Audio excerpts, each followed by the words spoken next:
দাজ্জালকে কিভাবে হত্যা করবে নবী ঈসা আলাইহিস সালাম। দাজ্জাল যখন পৃথিবীতে আগমন করবে তখন মুসলমানদের বিরুদ্ধে যুদ্ধ করবে এবং নিজেকে সৃষ্টিকর্তা বলে দাবি করবে। দাজ্জাল মানুষের মধ্যে তার অলৌকিক কিছু ক্ষমতা দেখাবে, যেমন মৃত ব্যক্তিকে জীবিত করবে, আকাশ থেকে বৃষ্টিপাত করবে এবং তার এক হাতে জান্নাত এবং আর এক হাতে জাহান্নাম থাকবে। এর ফলে মানুষ বিভ্রান্ত হয়ে পড়বে এবং তাদের ঈমান হারিয়ে ফেলবে।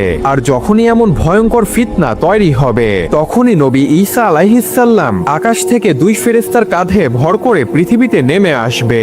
ঈসা আলাইহিস সালাম এসেই মুসলমানদের সাথে যুক্ত হয়ে দাজ্জালের বিরুদ্ধে যুদ্ধ করবে। দাজ্জাল যখন দেখতে পাবে ঈসা আলাইহিস সালাম পৃথিবীতে নেমে এসেছে তখন দাজ্জাল ভয় পেয়ে ফিলিস্তিনের লুত শহরে পালিয়ে যাবে এবং ঈসা আলাইহিস সালাম সেই শহরে গিয়েই দাজ্জালকে নিজের হাতে হত্যা করবে। অর্থাৎ দাজ্জালের আগমন যেমন নিশ্চিত, ঠিক তেমনি ভাবে ঈসা নবীর হাতেই দাজ্জালের মৃত্যুও নিশ্চিত।